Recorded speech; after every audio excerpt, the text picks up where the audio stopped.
అలసిన వానికి ఊరడించు మాటలు. సహోదరుడు భక్తి సింగ్ గారి పరిచర్య నుండి సేకరించిన అనుదిన ధ్యానములు. మే 27. మోయాబు దేశమును విడిచి వెళ్ళుటకై ఆమెయు ఆమె కోడండును ప్రయాణమైరి. వారు యూదా దేశమునకు తిరిగిపోవాలని మార్గమున వెళ్ళుచుండిరి. రూతు గ్రంథం 1వ అధ్యాయం 6-7 వచనాలు. నయోమి తాను చేసిన దానికి నిజమైన పశ్చాత్తాపం లేకుండానే యూదా దేశమునకు తిరిగి వెళ్ళని కోరుతుంది. రూతు 1వ అధ్యాయంలో నయోమి తన కోడండ్రతో యెహోవా నాకు విరోధి ఆయను అని పలికెను. 20వ వచనంలో కూడా సర్వశక్తుడు నన్ను బాధపరచెను అని పలికెను. ఈ మాటలో తనలో తప్పు చేసి తిని అను గ్రహింపు లేనట్లు తెలియచుంది. దానికి విరుద్ధంగా తన పతనముల వలన కలిగిన శ్రమలకు దేవుని నిందించుచున్నది. కొన్నిసార్లు మనం కూడా ఆ విధంగా నేరారోపణ చేయుట ద్వారా తప్పిపోయిన వారంగా ఉన్నాం. ఒక్కొక్కసారి మన జీవితంలో పరిస్థితులు తారుమారైనప్పుడు మనం మన చుట్టూ ఉన్న వారిని నిందించే వారంగా నుందుము. దేవునిపై కాకపోయినను మన చుట్టూనున్న వారిపైనను నేరారోపణ చేయుదుము. దేవుని ఆత్మ మన జీవితంలో పనిచేసి నిజమైన పశ్చాత్తాపమునకు మనల్ని నడిపించిన ఎడల దేవుని ఎదుట సాగిలపడి అది నేనే ఆ పాపం చేస్తుని అని నిరాటంకముగా ఒప్పుకొనుటకు ఇష్టపడదుము. నయోమి తాను బెత్లెహేమునకు వెళ్ళుటకు సిద్ధపడినప్పుడు తన కోడండ్రు తనకు భారమగుదురని తలంచి వారిని పంపివేయను ఉద్దేశించను. వారిలో ఒకతైన రూతు ఆమెతో వెళ్ళుటకు నిశ్చయించుకొనెను. నీవు వెళ్ళు చోటికే నేను వచ్చేదను అని రూతు తీర్మానించుకొనెను. రూతు గ్రంథం 1వ అధ్యాయం 16వ వచనం.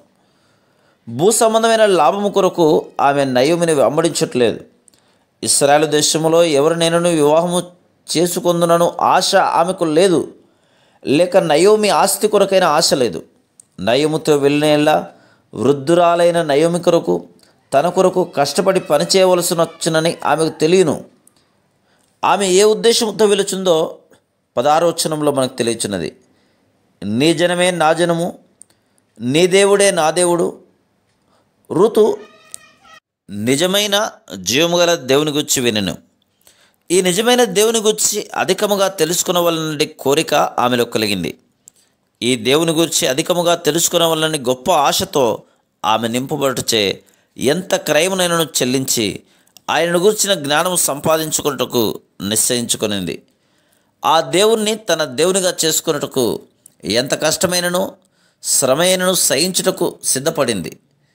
ఆమెలోని ఆ కోరికను చూచి దేవుడు ఆమెను ఆశీర్వదించారు.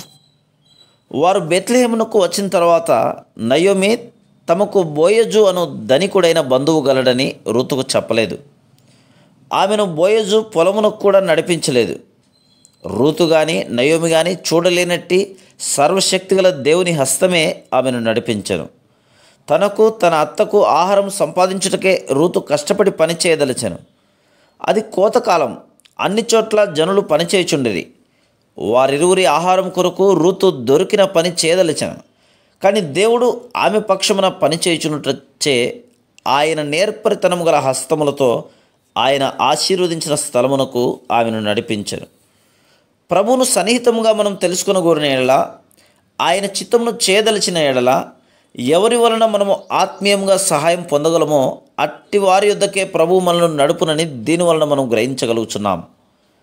మన ప్రగాఢమైన కోరికలను ఎట్లు తీర్చవలనో ఆయనే ఎరిగి ఉన్నాడు. దేవుని వాక్యమునందరి సత్యములను అర్థం చేసుకున్నటకు ఎవరు మనకు తోడ్పడుదురో, మనకు అవసరమైన క్రైస్తవ సావాసమును ఎవరు మనకు ఇవ్వగలరో అట్టి దేవుని ప్రజల యొద్దకు ఆయనే మనల్ని నడిపించును. Praise the lord.